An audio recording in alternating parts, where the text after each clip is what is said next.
Hello दोस्तों, नमस्कार। आप सभी का एक बार फिर से आपके अपने YouTube चैनल विजन एग्जाम पर हार्दिक स्वागत है।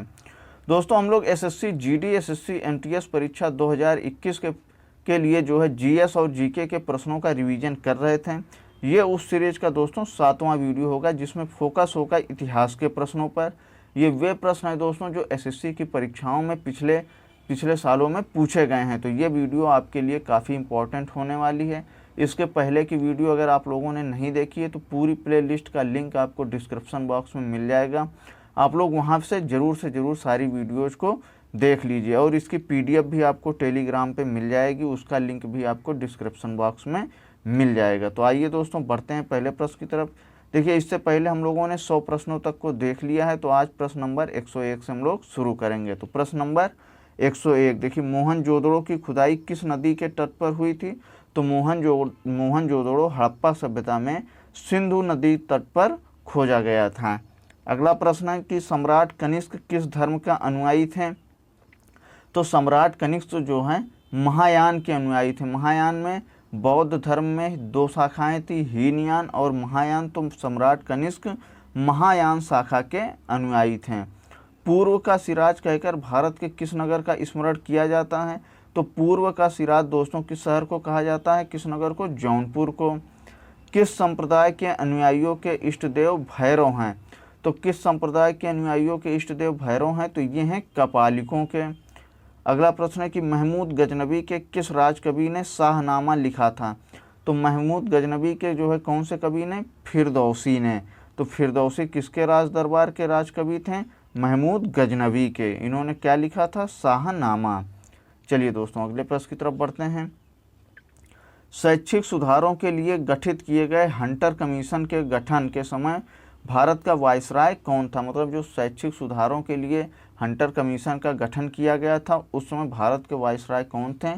तो लॉर्ड रिपन। आप लोगों को ऐसे भी याद रखना है कि हंटर कमीशन किसके सुधार के लिए गठन किया गया था? तो भारत में शिक्षा के सुधार के लिए। अगला प्रश्न है कि प्राचीन भारत में किस शब्द का प्रयोग ऐसी विधवा के लिए किया जाना था जिसका पुनः विवाह हो जाता था? तो जिन स्त्रियों का पुनः विवाह हो जाता था, ऐसी विधवा स्त्रियों का जिनका पुनः विवाह हो जाता था, उनको किस नाम से जानते थे? तो उनको जानते थे पुनर्भू नाम से।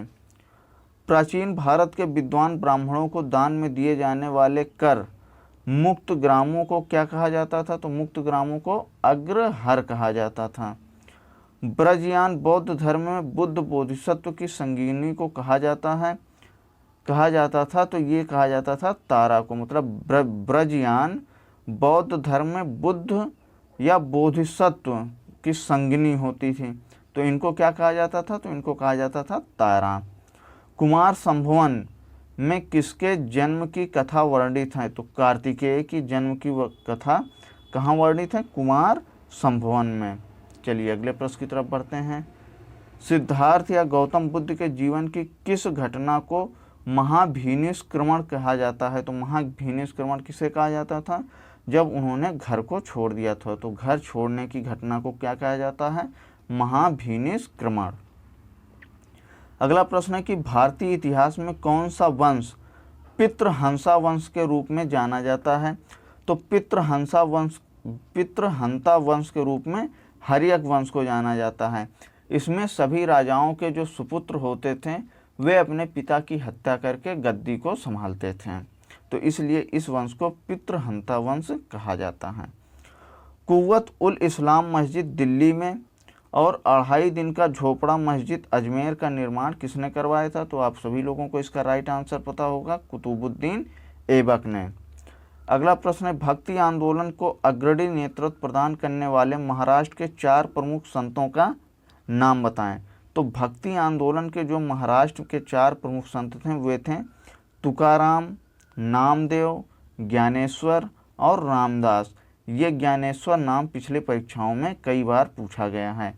तो भक्ति आंदोलन का अग्रणी नेतृत्व प्रदान करने वाले महाराष्ट्र के 4 प्रमुख संतों के कौन कौन थे? तुकाराम, नामदेव, ज्ञानेश्वर और रामदास। अगले प्रश्न की तरफ बढ़ते हैं। किस पल्लव राजा ने मत विलास प्रहसन की रचना की? तो मत विलास प्रहसन की रचना किसने करी थी? महेंद्र वर्मन ने। नागार्जुन किसके दरबार में वैदांतिक एवं वैज्ञानिक थे? तो नागार्जुन किसके दरबार में रहते थे? तो कनिष्क के दरबार में रहते थे नागार्जुन। अगला प्रश्न है, प्रयाग प्रशस्ति किस गुप्त शासक की प्रशंसा में लिखी गई है? तो प्रयाग प्रशस्ति जो है दोस्तों समुद्रगुप्त की प्रशंसा में लिखी गई है। आजीवक संप्रदाय का संस्थापक कौन था? तो आजीवक संप्रदाय का संस्थापक था मखली गोसाल। आजीवक संप्रदाय का संस्थापक कौन था? मखली गोसाल। खिलजी वंश की स्थापना कब हुई थी? तो खिलजी वंश की स्थापना हुई थी 1290 ईस्वी में। आप सभी लोग इसका राइट आंसर याद कर लीजिएगा कि खिलजी वंश की स्थापना कब हुई थी? तो 1290 ईस्वी में। किसने किया था? अलाउद्दीन खिलजी ने। अगले प्रश्न की तरफ बढ़ते हैं। सिंधु सभ्यता में स्वास्तिक, जो स्वास्तिक होता है किसे प्रदर्शित करता है? तो ये प्रदर्शित करता है सूर्य की उपासना को, यानी सूर्योपासना को। हिंदू पद पादशाही का आदर्श किस पेशवा ने रखा था? तो हिंदू पद पादशाही का आदर्श जो है दोस्तों बाजीराव प्रथम ने रखा था। किस अंग्रेज को जहांगीर ने 400 जात का मनसब प्रदान किया था? तो किस अंग्रेज को? तो आप सभी लोगों को इसका राइट आंसर पता होगा, कैप्टन हॉकिंस को। अगला प्रश्न है, फारुखसियर से फरमान प्राप्त करने वाले अंग्रेजी शिष्टमंडल का नेतृत्व किसने किया था? तो ये किया था जॉन सर मैन ने। मतलब फारुखसियर से जो है फरमान प्राप्त करने वाले अंग्रेजी शिष्टमंडल का नेतृत्व किसने किया था? सर जॉन सर मैन ने। अकबर के दरबार में आने से पहले तानसेन किसकी सेवा में थे? तो अकबर के दरबार में आने से पहले जो तानसेन थे वो रीवा के राजा रामचंद्र बघेल की सेवा में थे। अगला प्रश्न देखते हैं। तो अगला प्रश्न है दोस्तों, दिल्ली सल्तनत के किस शासक ने बाजार नियंत्रण व्यवस्था लागू की थी? तो बाजार नियंत्रण व्यवस्था किसने लागू की थी? अलाउद्दीन खिलजी ने। तो ये दोस्तों कुछ प्राचीन भारत और मध्यकालीन भारत के इतिहास को मिलाकर 125 प्रश्नों को हमने देखा।